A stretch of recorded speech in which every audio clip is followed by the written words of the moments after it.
Au confluent de deux climats, à la frontière des remontées d'air chaud du midi tout proche et de la bise froide venue du nord, s'étale le bassin gapençais. Une myriade de villages et de hameaux parsèment cet espace grandiose.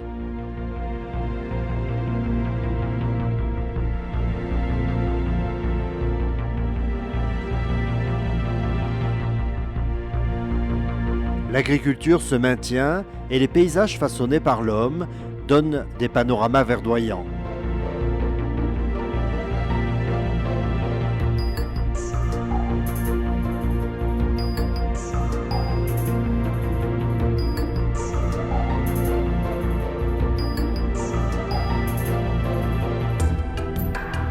La ville de Gap est blottie au centre de cette immense cuvette creusée il y a bien longtemps par les glaciers.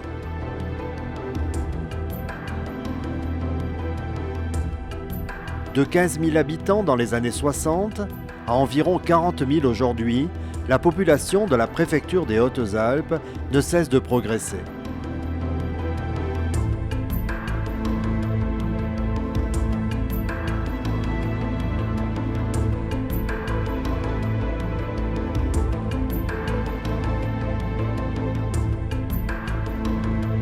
Depuis la colline de Saint-Mince, on embrasse un vaste paysage à l'allure montagnarde avec au fond Chaillol.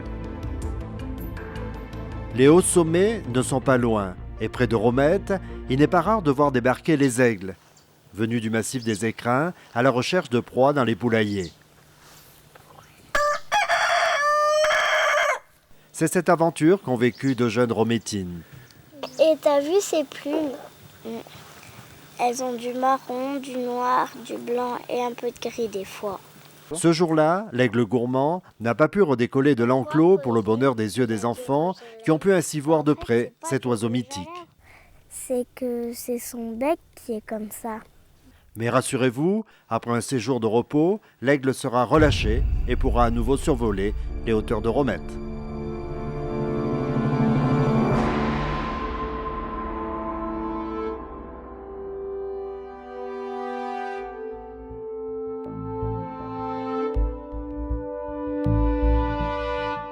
Dans le Gapençais, on retrouve le climat du Midi, mais c'est quand même l'influence de la montagne qui prédomine.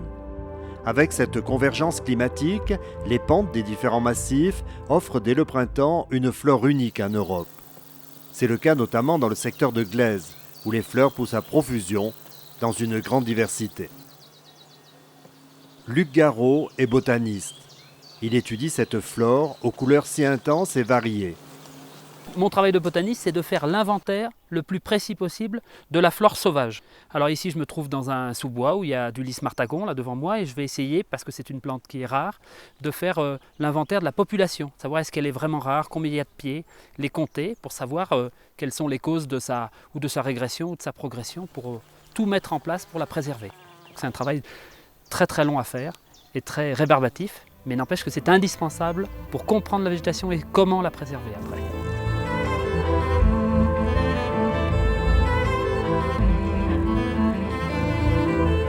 Chaque printemps, il parcourt les pentes de ce massif à la recherche de fleurs rares. Il étudie chaque plante, les classe, les dessine, suit leur évolution et ainsi fait l'inventaire des espèces montagnardes. Ici, on est dans le Gapençais, donc on a une végétation très particulière entre les Alpes du Nord et les Alpes du Sud. Donc on a des plantes, autant des plantes du froid que des plantes du chaud. On va se retrouver avec des plantes comme le thym et puis l'édelweiss, qui est réputée être la plante des Alpes. Voilà la particularité de la flore du Gapençais. C'est riche de 1500 espèces sur les 3500 plantes qu'il y a dans les Alpes. Il poursuit, avec d'autres techniciens, son travail de recherche au Conservatoire botanique national alpin de Charence, qui a pour mission d'assurer l'inventaire des espèces végétales sauvages, de préserver, protéger, d'étudier la riche flore alpine. Luc Garot nous emmène maintenant dans un lieu secret du conservatoire. Ici, pas de visite possible. Un véritable trésor est conservé dans ces cartons. Il s'agit d'un herbier unique, réalisé par un autre botaniste de la Roche des Arnaud, Dominique Schex. Situé au-dessus de Gap, À 1000 mètres d'altitude, le domaine de Charance s'étend sur 220 hectares. Il appartient depuis 1973 à la ville. Et au printemps, les terrasses ne sont qu'un bouquet de fleurs.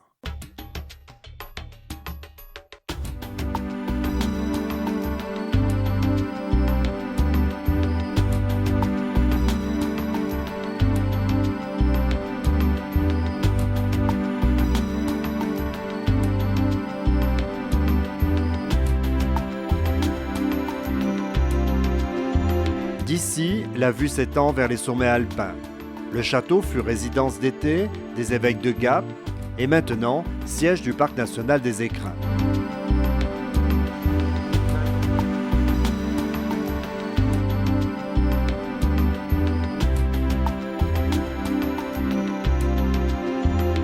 En juin, lorsque la collection de roses anciennes est en pleine floraison, il existe dans cet espace un parfum de romantisme.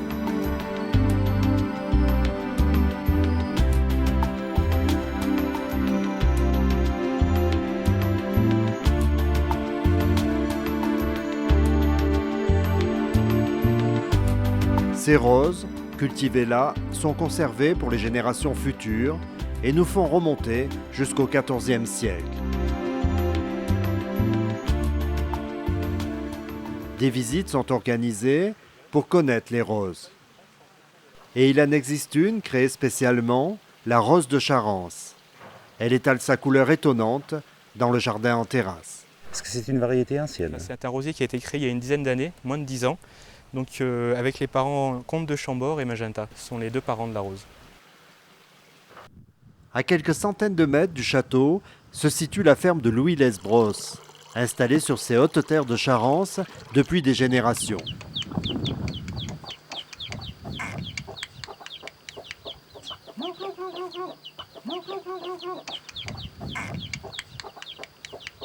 De ce promontoire, Louis suit l'évolution de la ville de Gap.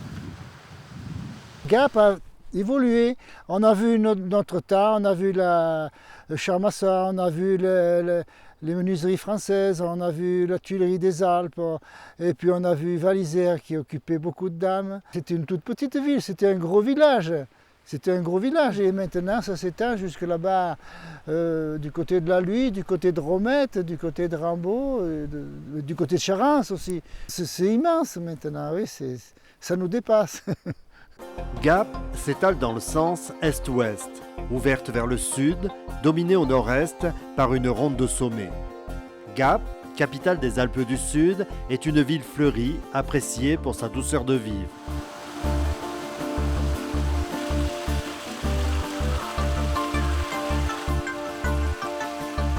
Les fontaines sont l'emblème de la ville. L'été, elles rafraîchissent l'atmosphère et leur bruissement donne une impression de vacances continuelles.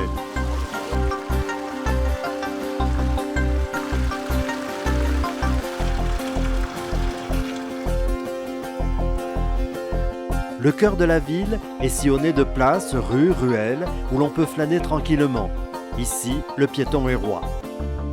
Les touristes ne manquent pas de visiter cette cité aux rues animées et aux façades colorées. Gap, c'est aussi beaucoup de jeunes, de par ses nombreux lycéens, étudiants et son pôle universitaire.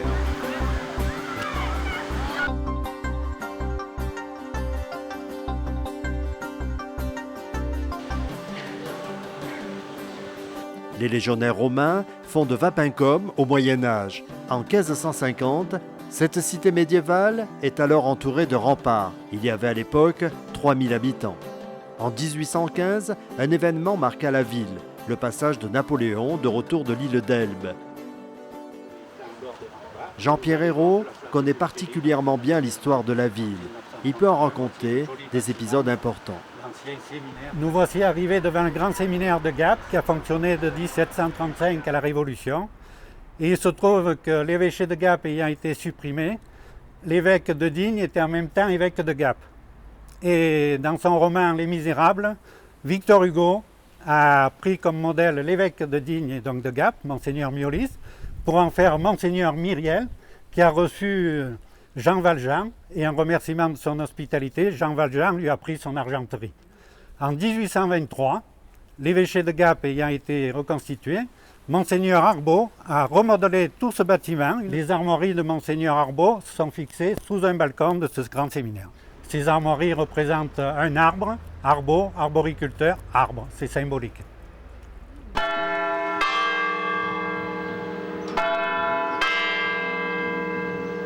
La cathédrale est le principal édifice de la ville. Elle fut détruite plusieurs fois par des incendies, d'abord en 1692, puis de nouveau au XVIIIe siècle. Reconstruite sur les plans de l'architecte Lenné, qui a su harmoniser les styles roman provençal et gothique.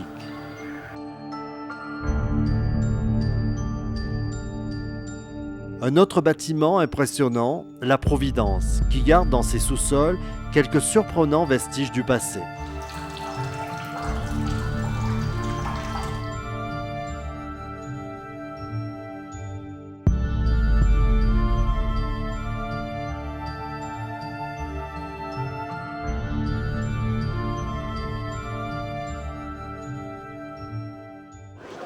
Sur la place Jean-Marcellin, toute l'année, le samedi matin, le marché séculaire voit arriver tous les maraîchers du bassin gapençais. Chacun apporte le meilleur de sa production, comme Gérard Gaillot. Tout commence la veille à Romette pour lui. Ce village, proche de Gap, est célèbre pour ses radis.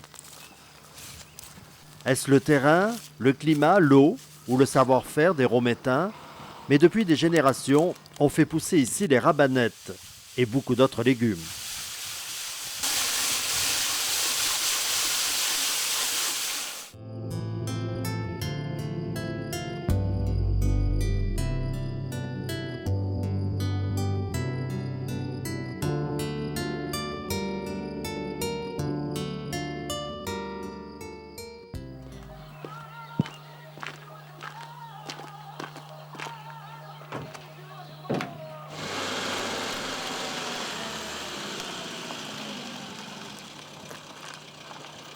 Puis le samedi matin, lorsque le jour se lève, Gérard part de Romette pour le centre-ville où il va installer ses étalages parmi d'autres producteurs. Le succès de ses produits frais et naturels est garanti.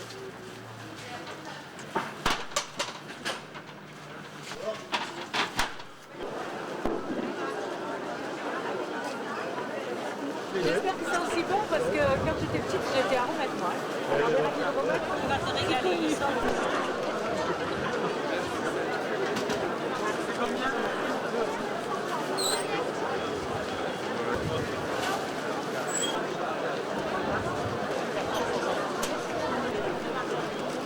Salade de Romette. Oh là là, De la elle est laitue, belle, de la elle est fraîche, crème. hein, elle est fraîche, elle est belle. Hein. Magnifique. Ça va toi? Ça va, hein? C'est bien. Eh ben super. Oui, 2 morceaux de beurre après. Alors 2 articles de l'eau. C'est sera.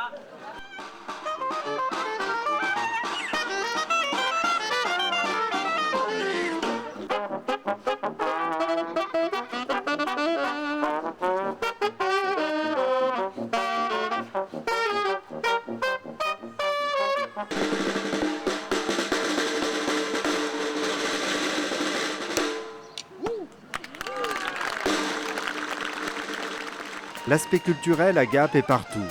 Fêtes dans les rues ou sur l'esplanade de la Paix, théâtre au spectacle prestigieux.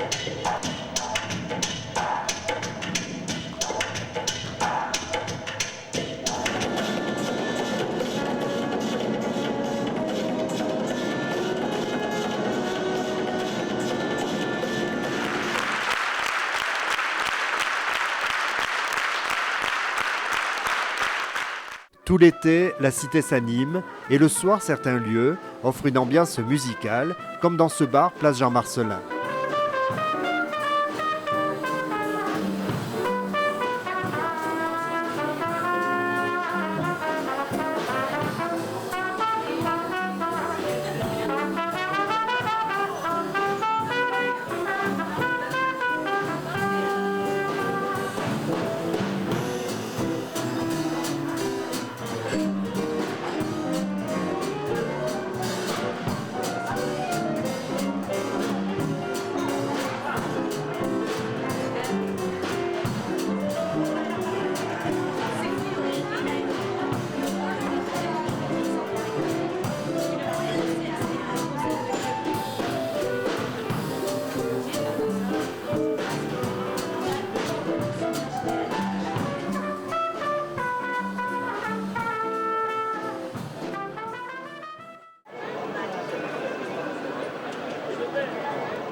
Les foires sont toujours bien présentes et attirent camelots, badauds et maquignons. Les quartiers aiment montrer leur spécificité. Par exemple, chaque année, le Rochasson et le Haut-Gap organisent une grande fête. On est plus proche du Champsaur et les tourtons sont à l'honneur avec le concours du meilleur tourton. Le quartier de la place de la République, au cœur de la ville, tente de conserver, lui, une tradition qui remonte à des générations, le concours de boules carrées.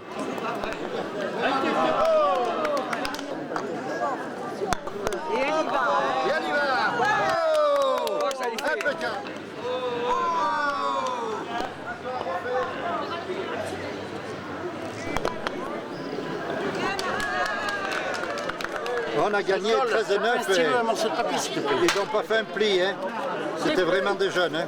Ils ont gagné 14-12. Donc, allez.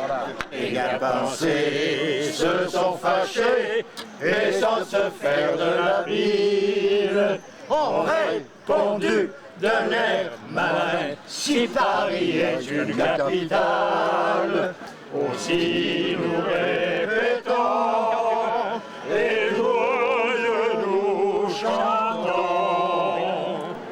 Les boules à Gap, c'est une véritable institution. Et chaque année se déroule dans le parc de la Pépinière un grand concours qui regroupe les meilleurs joueurs internationaux. Le trophée Robert Milon rappelle depuis plus de 25 ans la mémoire du champion gapençais. L'animation, c'est aussi avec le groupe folklorique Le Pays Gaveau. Un tourbillon de musique et de danse qui conserve la mémoire des fêtes passées.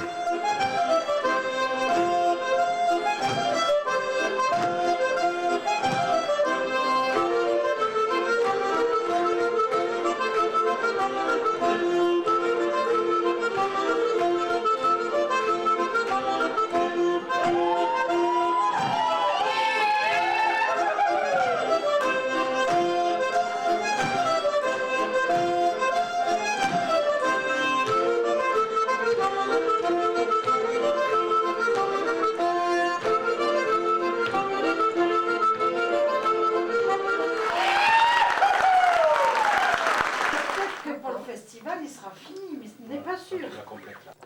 Pour en arriver là, toute l'équipe effectue un véritable travail de recherche ethnologique pour recréer les costumes et retrouver les airs d'antan. Françoise, elle voulait qu'on fasse une coiffe du Kéra, puisqu'on essaye de représenter la plupart des vallées hautes-alpines dans nos coiffes. Et donc, on a fait un travail. Et ce qui nous servira bien, c'est le travail qu'on a fait à l'atelier de Madame Andreu. Monique, je trouve que tes roses sont bien belles. C'est ta belle-mère qui faisait. Je l'ai trouvé à Nef. Alors toi qui es de Charence, tu peux porter une coiffe de Nef, tu vois. Et donc j'ai trouvé de la dentelle. On a un modèle ici qui est un modèle aussi du gapençais.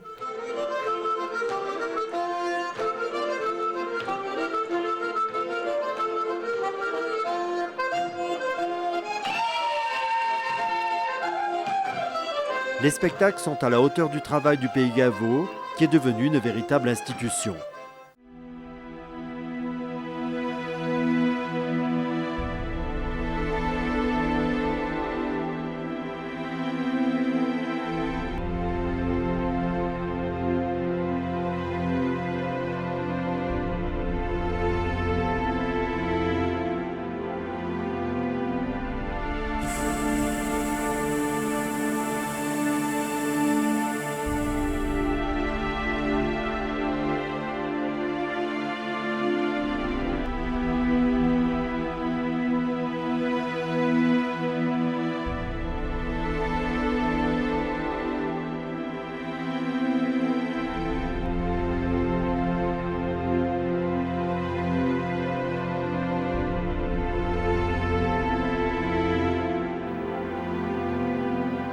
Gap, c'est aussi une ville sportive.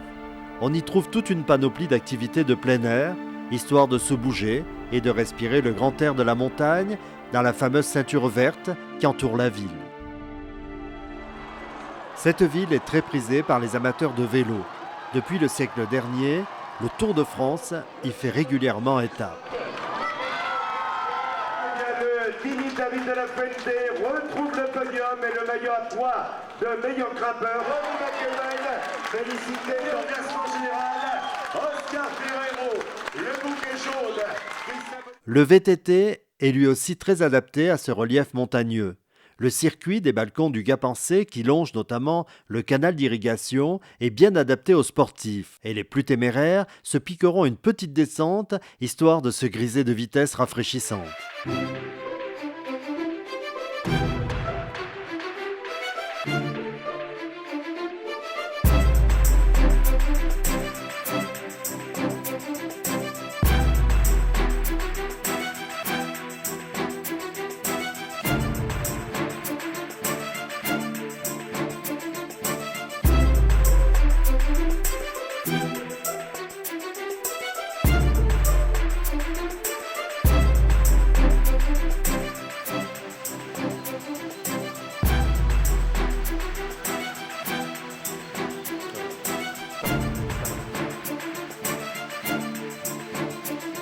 Le week-end, entre midi et 2, ou tout simplement le soir après le travail, les Gap-en-C aiment venir sur les berges du lac de Charance.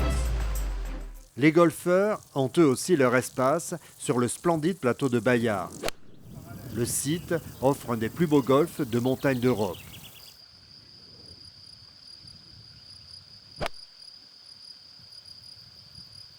Et la randonnée peut se pratiquer de partout.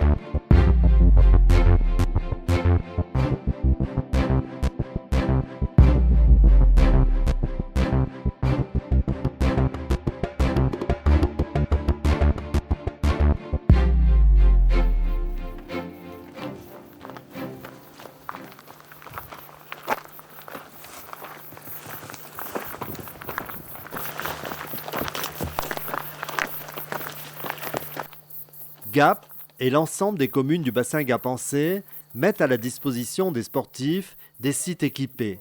C'est le cas de la fabuleuse falaise de Séuse à Sigoyer. Cette falaise était chère à Patrick Edlinger ou au regretté Jean-Christophe Lafaille, ce grimpeur de génie, originaire de Gap, qui ouvrit plusieurs voies de difficultés extrêmes.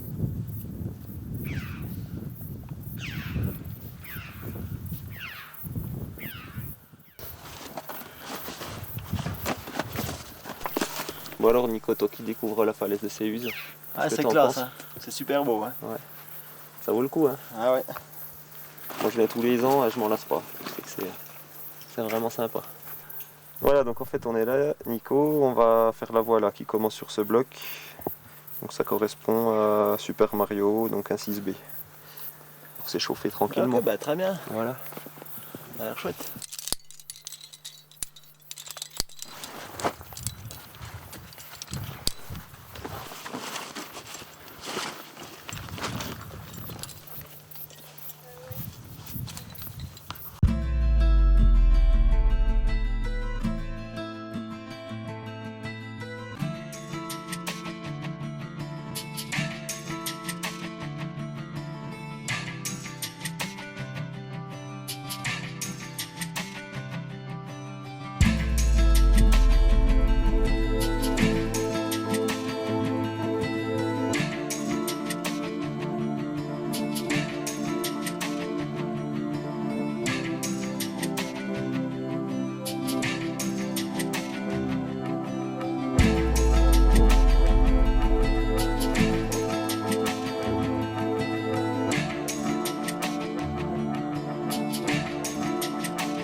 Ça va Nico?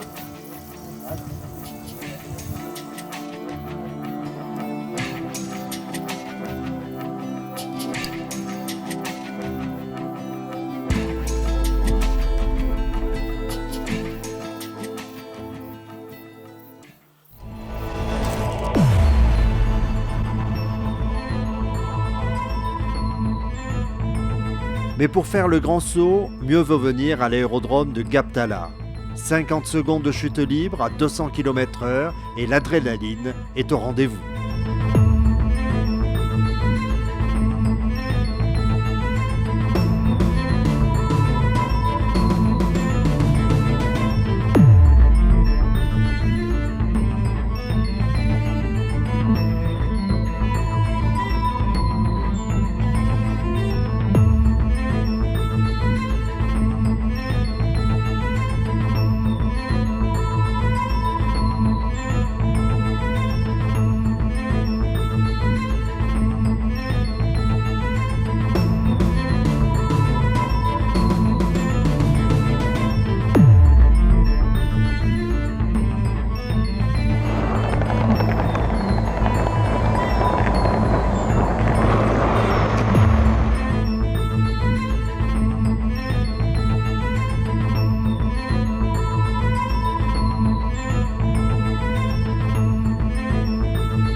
Talar est aussi une cité historique aux ruelles étroites, dominée par son château imposant. Cette ville était au temps des rois une véritable et exceptionnelle république.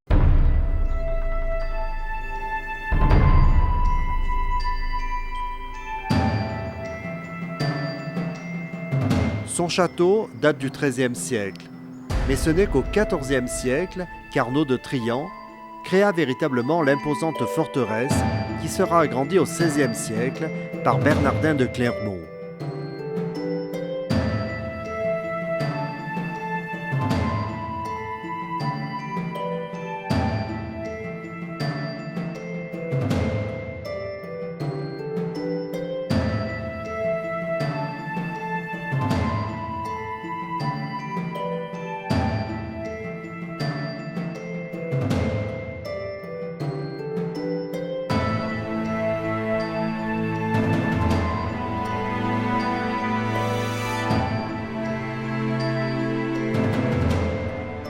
La guide nous fait découvrir ce lieu magique.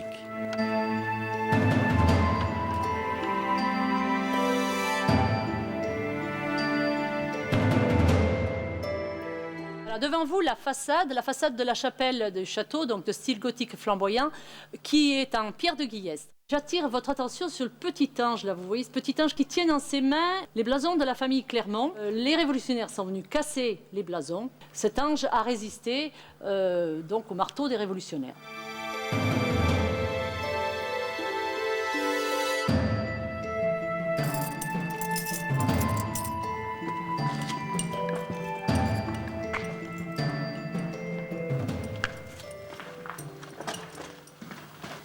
Voilà, donc ici on se trouve dans les sous-sols du château, c'est le logis du seigneur, et dans ces sous-sols il y avait la cuisine et buanderie, et dont il reste encore quelques traces, et notamment ce magnifique four.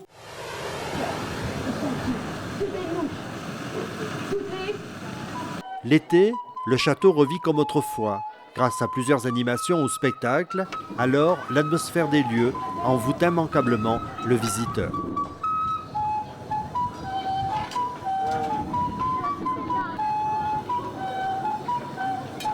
Relevez-vous doucement, monsieur Jérémy.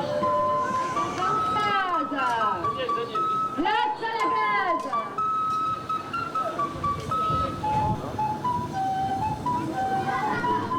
Et voilà, monsieur Jérémy est guéri. Allez, entrez. Et après la guerre, sa deuxième passion était de dormir. Et le roi voulait dormir toutes les nuits, mais malheureusement, il y avait... C'était quoi cet enfant? Les incultes de... Voyons, compagnon, je connais notre auberge, l'auberge du Chapelet. Oh oui, on y fait une bonne bière bien chaude. Hey, bonjour amis, venez-vous par ici. Station, en avant, viens donne en avant, en avant, viens donne, en avant, viens donne en avant.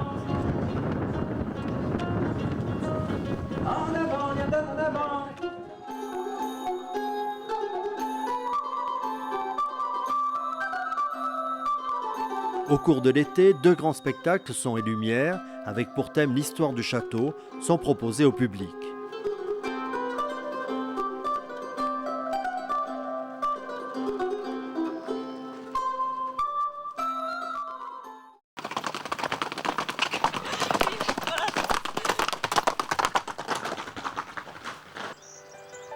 En fait, à Tallard, il y a plusieurs châteaux. Il existe un autre édifice moins connu, le château de la Croix, du XIIIe siècle. Il appartenait aux chevaliers de Saint-Jean de Jérusalem.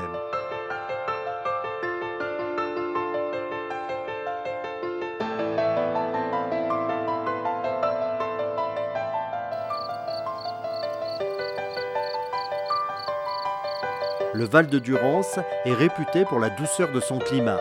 C'est un terroir béni des dieux, surtout pour l'arboriculture.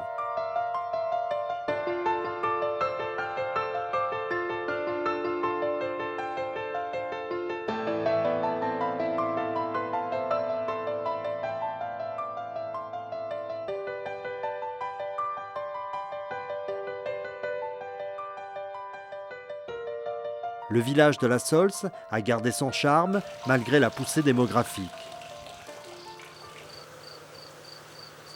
Lettré, un autre village où tout pousse à merveille, comme les cerisiers de la ferme du Moulin, ces cerises que l'on a vues sur le marché de Gap.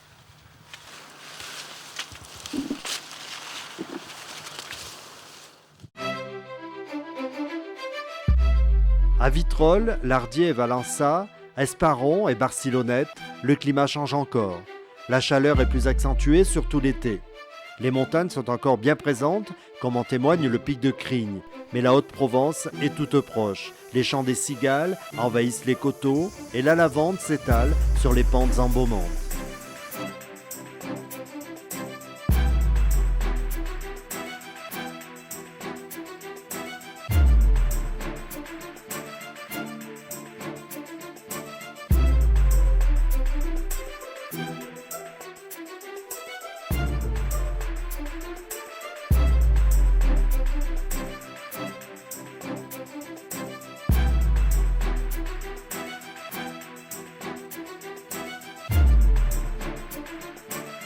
Perchés sur son piton rocheux, Lardier et Valença ont une vue splendide sur la vallée de la Durance et sur Céhuzette, la petite Céhuse que l'on peut découvrir à pied ou à cheval.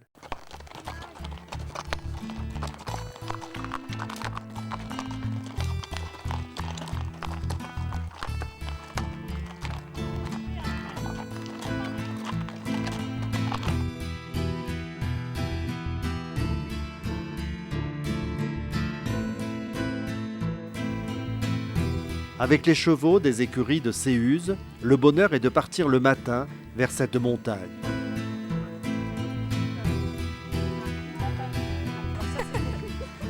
Allez, va derrière. Voilà. J'adore le fromage. Bon, la prochaine fois, je prendrai un petit coup de rouge.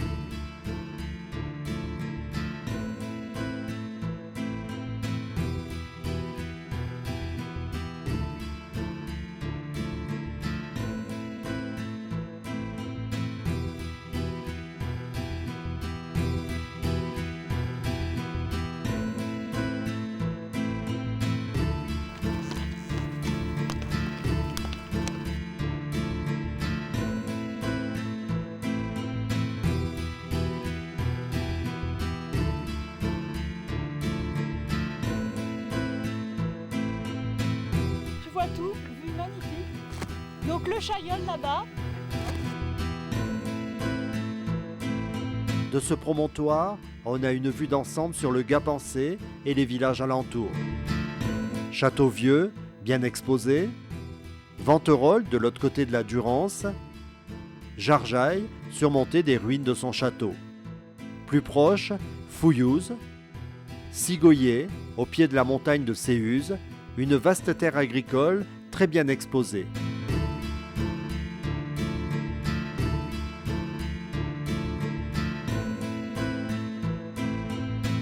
Les rochers parsèment les champs et les forêts autour de Sigoyer. Une originalité, chacun a son nom. Lièvre, Pierre Guitare, Grand Bœuf, Pierre Musique.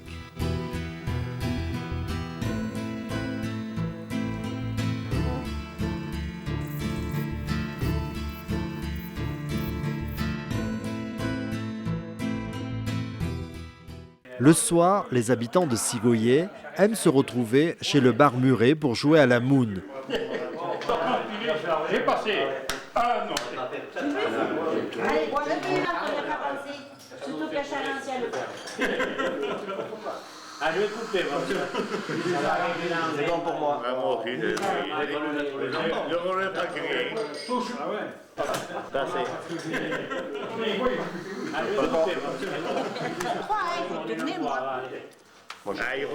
Moi, je parie la montagne, c'est une. Moi non, je préfère le château de Tala. Ah, vous avez tort, hein. Ah ben non, ou alors le château de Céas. C'est encore mieux parce qu'il y a des marmottes. Allez, je vais la tienne. À la santé de ceux qui peuvent. Nef, à fleur de coteau, avec sa vue sur Gap et son lavoir chargé d'histoire. Plus haut encore, Pélotier, telle une sentinelle avec son lac miroir à la fameuse motte flottante. Nous retrouverons ce village en hiver pour sa tradition culinaire. La Fressinouse fait également partie de ce décor. Au bout de la crête de Séuse, la commune de Manteillé, un joli village aux multiples hameaux. Un mode original pour découvrir cette plaine avec son marais et son bocage verdoyant, c'est l'âne. Sens contraire du poil, un rebrousse-poil pour faire sortir la poussière du poil. Alors, quand on a fait l'âne tout propre, on va lui mettre le bas sur le dos. Alors, pour mettre le bas, on a mis d'abord une protection, c'est un tapis épais qui va empêcher que le bas blesse l'âne. Depuis des années, la ferme pédagogique Séuzanne accueille des groupes de scolaires et de familles et offre des possibilités de randonnée qui permettent de flâner dans des paysages peu connus. Regardez Séuse là, tiens.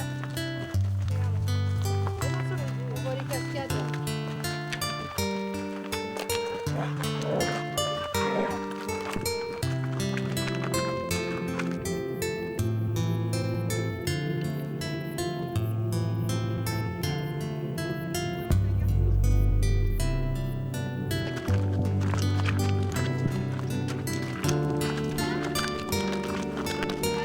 Ici, tout est fait pour passer un séjour agréable dans une diversité de lieux d'accueil.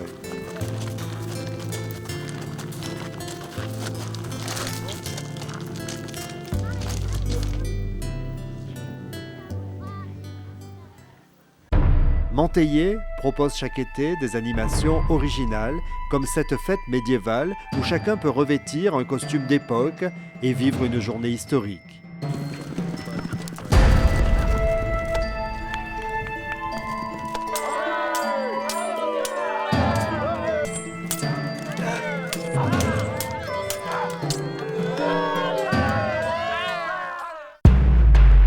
En bordure du Gapençais et du Dévoluy, Rabou, perché sur son éperon rocheux.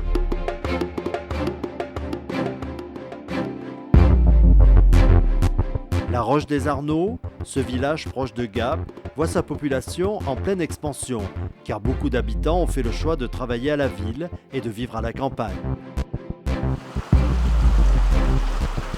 La Roche des Arnaud a un riche patrimoine, tel le moulin à eau et de nombreux vestiges du passé qui s'égrènent sur l'église ou les maisons du vieux village.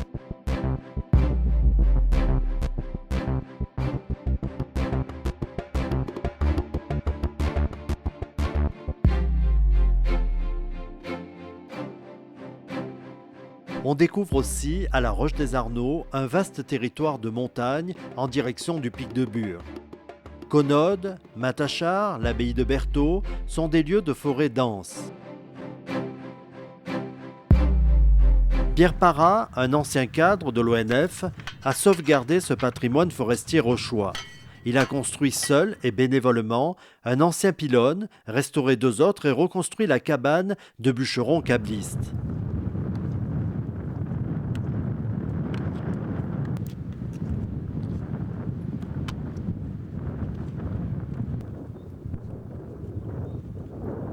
Le téléphérique m'a demandé 158 heures de travail pour ce qui concerne la cabrette, 43 voyages et 17 200 mètres de dénivelé. C'est donc 600 kg de matériel que j'ai monté, câbles, pipes, support de câbles, à partir du hameau de Tournoz. Pierre Parra a ainsi voulu rendre hommage aux anciens bûcherons câblistes.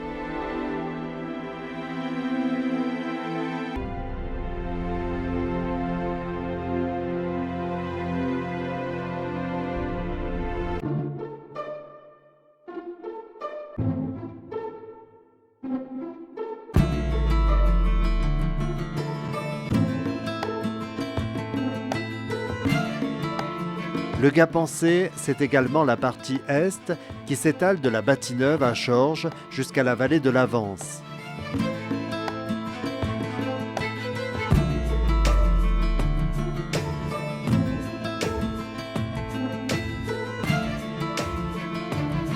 Les paysages sont colorés, l'agriculture y est importante, surtout la récolte de fourrage, toujours liée à la météo.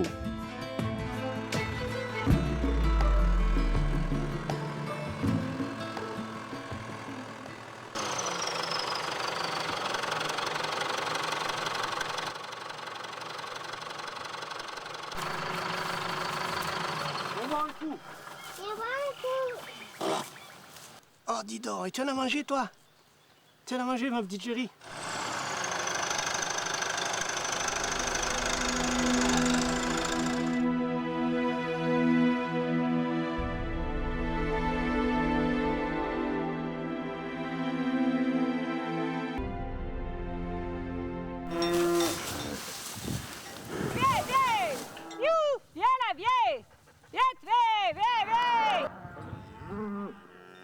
L'élevage des bovins pour la production laitière est aussi très ancré dans le Gap-en-Sée.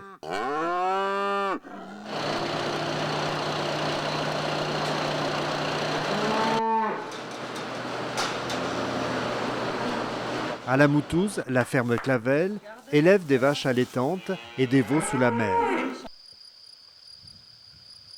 Rambaud est une commune agréable où les Gap-en-Sée viennent se ressourcer et admirer le panorama depuis la table d'orientation.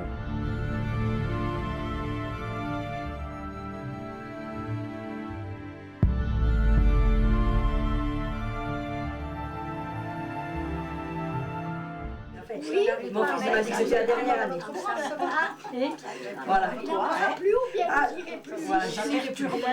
Les habitantes de ce village et des hameaux voisins se retrouvent chaque mois pour tricoter des habits pour des causes humanitaires. On a mis 2 mois. J'en faisais quand j'étais jeune. Elles en profitent pour papoter et déguster le goûter que chacune a préparé. Et blanche. Avec la pâtissière.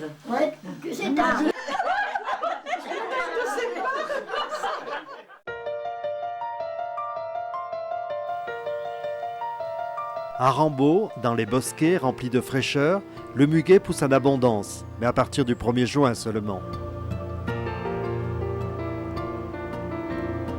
En cherchant bien, on peut apercevoir une fleur rare qui illumine la clairière, le sabot de Vénus.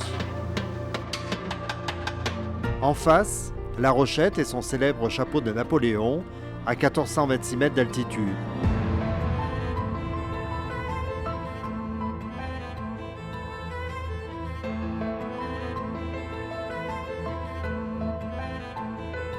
La bâtie vieille et sa tour de guet, servant de donjon, datent du XIe siècle. La bâtie neuve, avec plus de 1700 habitants, est devenue un satellite de Gap. On peut y faire de nombreuses randonnées dans des sites magnifiques comme la forêt du Sapé avec son aire d'envol.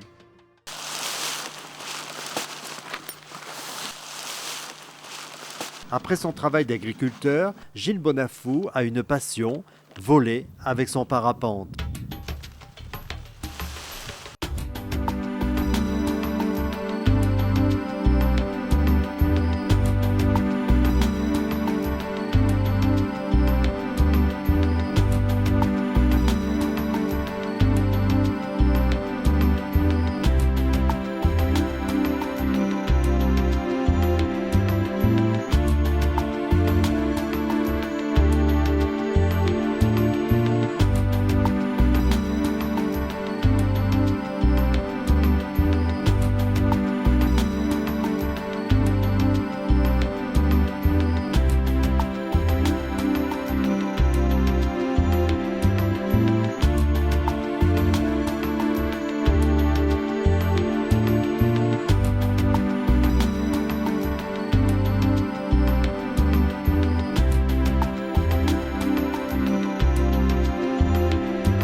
Chorges correspond à une autre extrémité du bassin gapençais.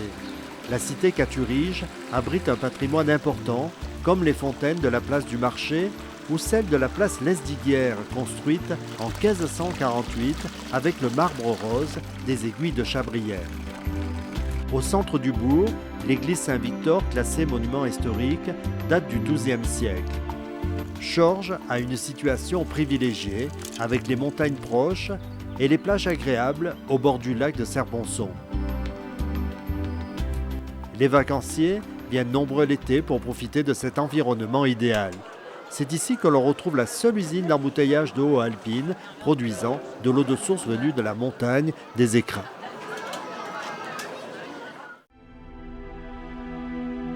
L'immense vallée de l'Avance est parsemée de villages comme Saint-Étienne-le-Lot, Montgardin,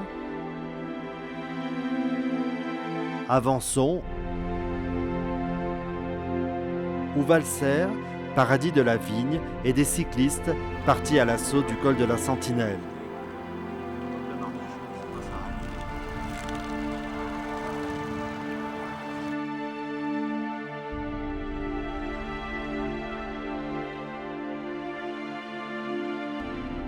Saint-Étienne-le-Lot, haut lieu religieux. Nous sommes dans le pays de Benoît Trancurel, qui en 1664 eut des visions d'apparition de la Vierge. Plusieurs sites marquent cet événement et une basilique a été construite au Lot. Toute l'année, les fidèles se retrouvent pour célébrer leur foi dans ce lieu de prière, de silence et de paix.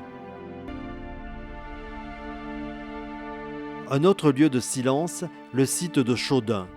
Au nord de Gap, enchâssé dans un cirque de montagne, le village en ruine de Chaudun est blotti loin de tout. Les habitants ont quitté leur hameau en 1895.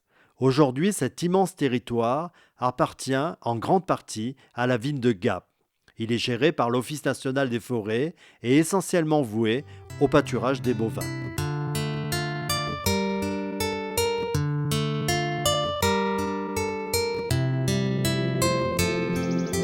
C'est un lieu magique qui offre des possibilités de randonnée à l'infini face au massif du Dévoluy. La flore est abondante et certaines espèces rares poussent sur ces pentes comme le fritillaire, tulipe violacée, toutes penchées dans le même sens, faisant penser à des pénitents.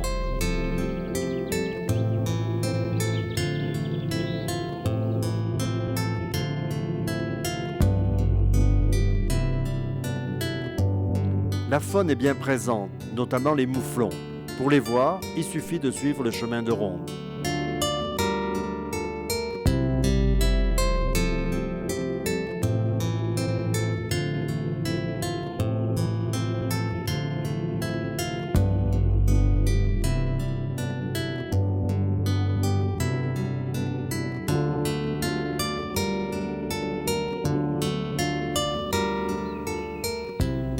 Les fourmis font des provisions pour l'hiver. Un autre travail de fourmis, les vendanges à Valserres avec l'automne qui arrive.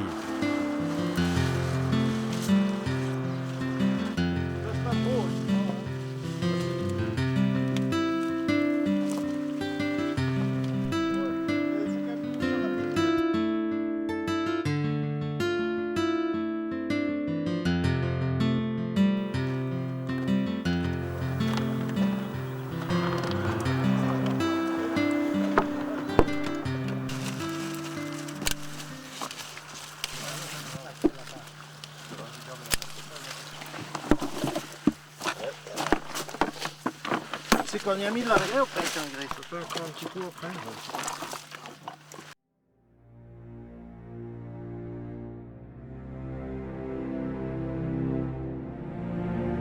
Les couleurs d'automne vont transformer entièrement le paysage gapençais.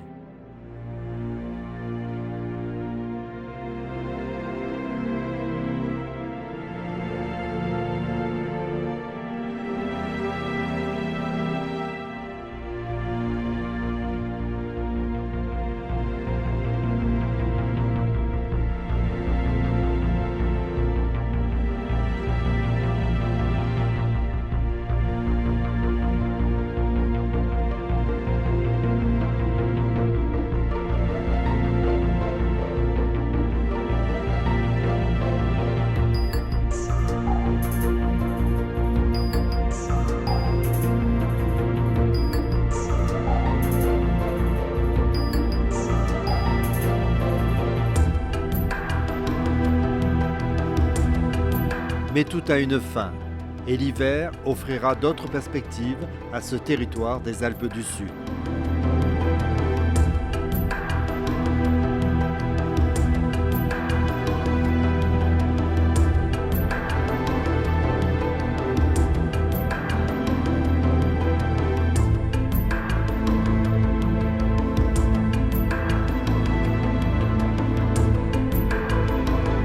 Avec l'hiver, la barre de nuages de Bayard revient.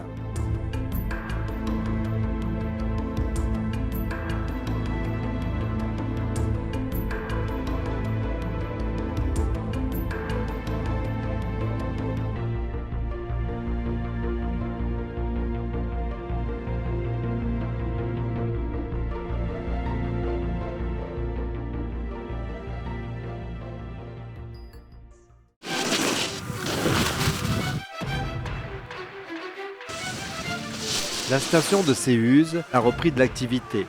Son domaine skiable à 2 pas de Gap reste un atout important. À Bayard, l'immense plateau recouvert de neige se transforme en terrain d'aventure.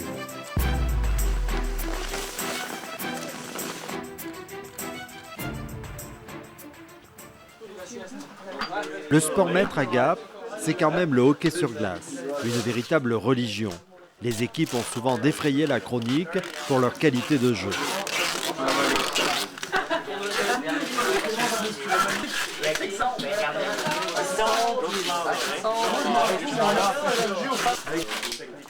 Bon allez les gars, on va jouer une grosse partie de notre saison. On doit compter sur vous. Il y a tous les gars pensés qui sont derrière vous, là, vous le savez.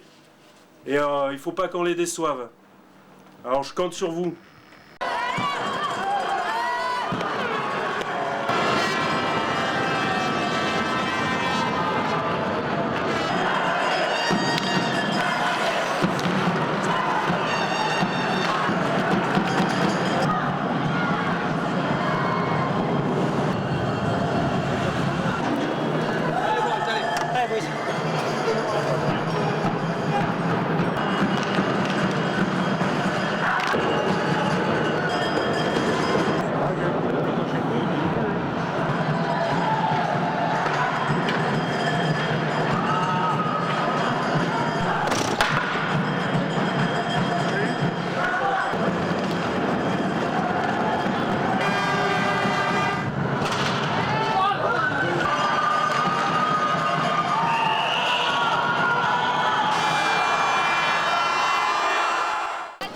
Pour la plus grande joie des enfants, la ville de Gap installe chaque année à Noël une autre patinoire sur la place de la cathédrale.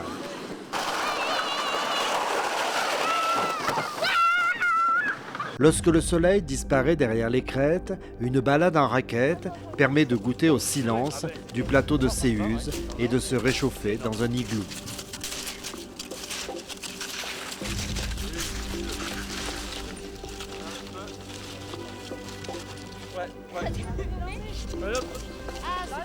Par contre, il va falloir qu'on l'ouvre. Ah, j'ai mis une structure. Ah, Fanou, tu as mis une structure. Alors, ouais, tu as mis une... Super. Allez, puis une petite rasade. Allez. Allez. À la santé du guide qui nous a amenés ici. Voilà. Sherazade, Mimi. Vive le guide. C'est délicieux. Ah.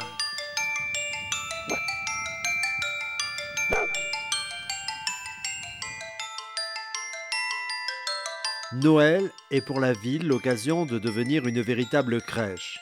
Les rues s'illuminent de mille feux.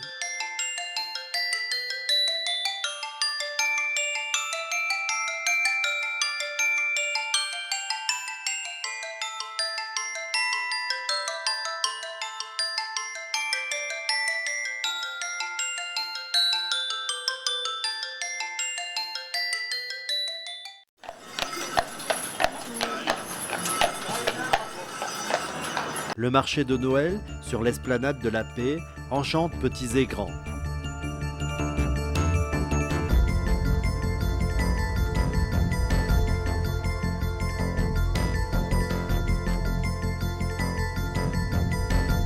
Et le soir, la ville scintille dans son écrin de montagne.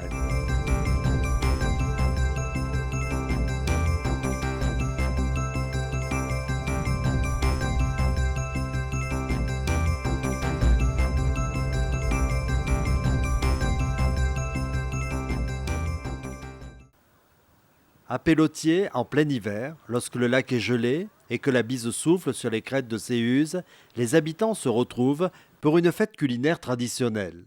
C'est la préparation du boudin noir, un plat prisé de tous.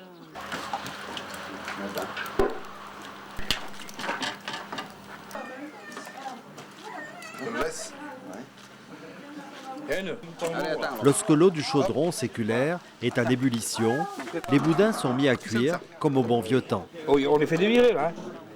Ouvert le pot. Ça fait bien ça. Du bois.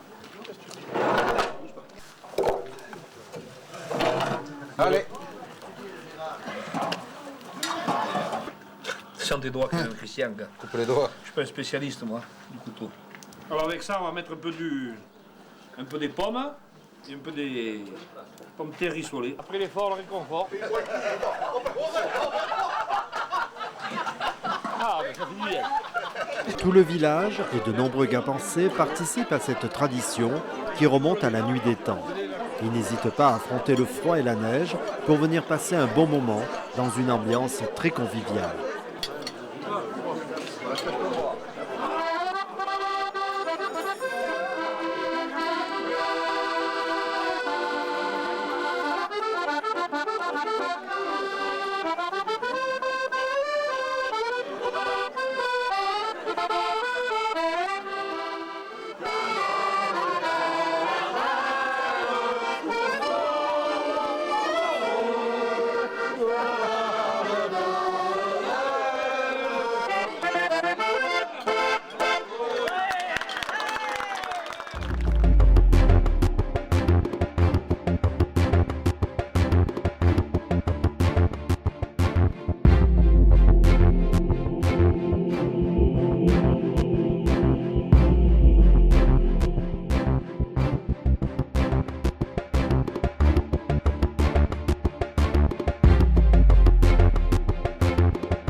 Toutes ces traditions, la qualité de vie, la diversité des paysages, le climat exceptionnel font que plus de 50 000 personnes ont choisi de rester dans ce coin de montagne du sud-est de la France, situé au cœur d'une région authentique entre Provence et Dauphiné, le Gapençais. Ils ont tous la chance de vivre dans cette terre d'excellence.